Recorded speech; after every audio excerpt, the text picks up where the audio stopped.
Hey, so welcome to Iceland, and good morning. It's really cool to have this amazing group here.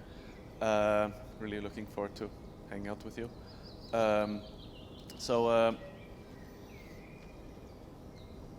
This event is called, oh, it disappeared. Anyway, it's called Ok Bye, which doesn't mean okay bye, but Ok was a glacier that died here in 2014. And there's a photo of it. Our poet, Andris Nær, he wrote a commemorative plaque in the place where it had been. And the plaque says, Ok is the first Icelandic glacier to lose its status as a glacier. In the next 200 years, all our glaciers are expected to follow the same path. This monument is to acknowledge that we know what is happening and what needs to be done. Only you, that is the reader in the future, know if we did it. So, we have a big crisis. There's a lot of bad things happening in the world. Like almost everyone else, I was worrying about it for the last many years. But like almost everyone else, I also didn't do anything about it, or much at least. I saw the climate crisis as a political crisis, which it obviously also is. But through meeting a bunch of tech startups, which is really all I've done in my life, I came to find amazing possible solutions to parts of this massive complex of issues, and started falling in love with this crisis through seeing these solutions and realizing that maybe people like me, many of you, could play a role in finding them, funding them, supporting them, and working with them on the scaling, which is what it's all going to be about in the next decade. Massive scaling of a bunch of new technology. That's I guess what we're here to do. Now, I'm from Iceland, although I've lived a big part of my life abroad. I wanted to move back to Iceland for various reasons. My father's getting old, some family things that made me really want to be here. I haven't lived here since I was a kid. So I moved here last year. In that process, and in the process of investing in, 25 climate tech companies and a bunch of climate venture funds, some of you guys also, me and the sort of team that had gathered around me, we started realizing that some of these companies were interested in Iceland for all kinds of interesting reasons. And in the middle of that sort of slow realization and really learning about my own country through this lens of the climate crisis and climate technology, I got a phone call in the last summer asking if I would help one of these companies that I'd already invested a bit in to scale up in Iceland.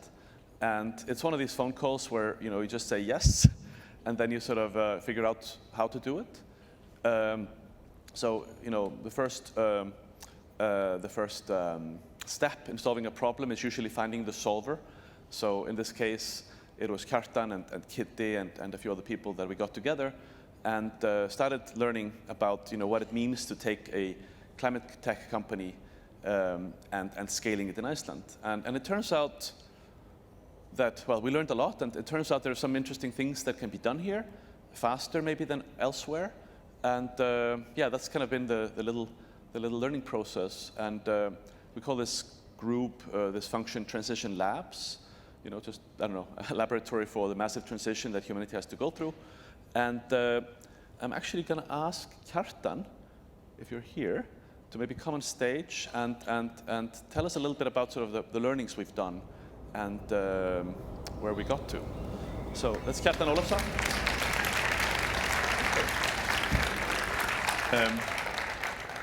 Like many people, that get to a certain age and are a little sort of ADD, he has a long background that has done a lot of interesting things. You'll enjoy getting to know him. But in this case, it was like, how can we help this company in Iceland?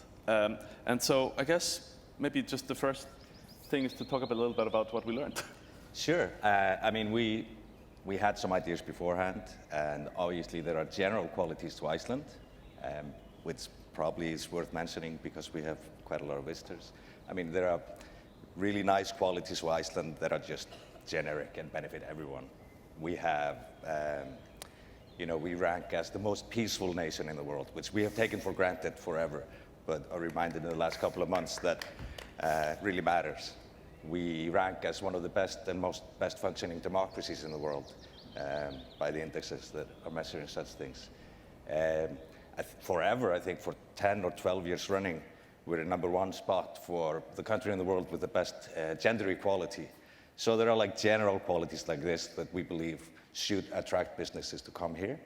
But then we have qualities that are climate specific and should be really valuable to climate solutions to want to build here. And those are things like, we are the only country in the world where 100% of electricity production is green and sustainable. That's pretty unique.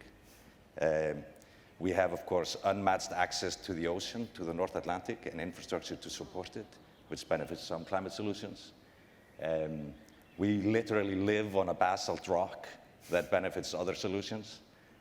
We have a lot of government and both government and public support for green issues, and a government that's actually pretty willing to work with us because most of these really innovative solutions are something that's never been done before. So you have to somehow fit it into a regulatory system that was built around something completely different. And that was really something that I was kind of amazed by because I lived abroad most of my life and didn't really have much of a network here. But showing up with kind of a cool idea and asking for help from the government, we just see them like pulling up their sleeves and showing up and. Yeah, I mean, I must say, we've only been, let's say, we've been in business.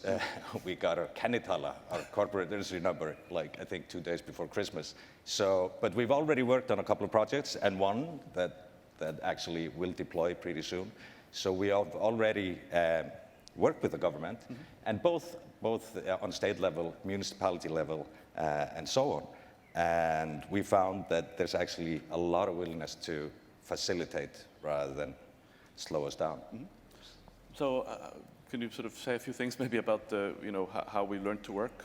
And I guess there's a specific company that we're furthest along with that we'll hear from in a second. Yeah, sure.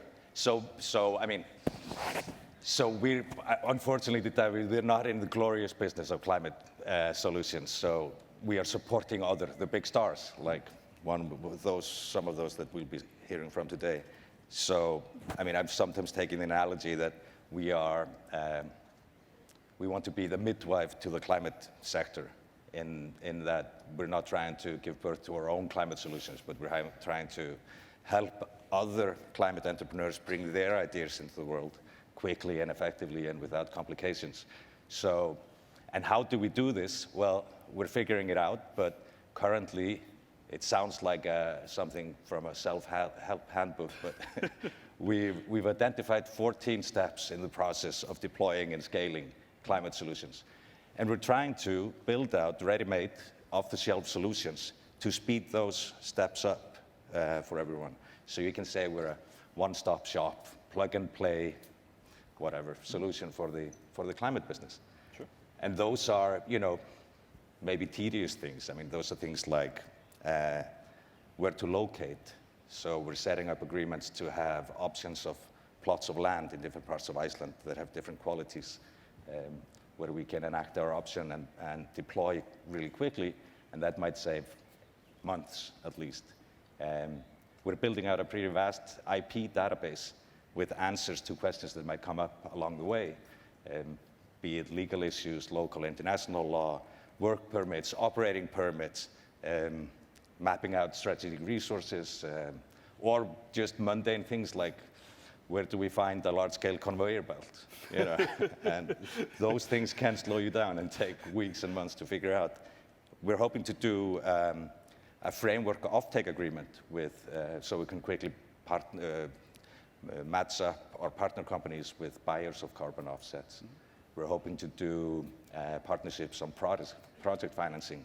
So if a project needs to buy a boat or build a plant or so on, we can facilitate that and speed things up. So there's a list of these things, but these are like practical things that that we need to work through. But the big hope is that it will allow us to partner with companies and deploy and scale them quickly and effectively, so some of the best climate solutions will start to have an impact right away, as soon as possible. Cool. Shall we get Marty to talk about I think his so. project? So Marty, Yeah. Marty from Running Tide is here. It was actually his company that called us last summer, and yeah, we're just excited to be able to help him. Marty.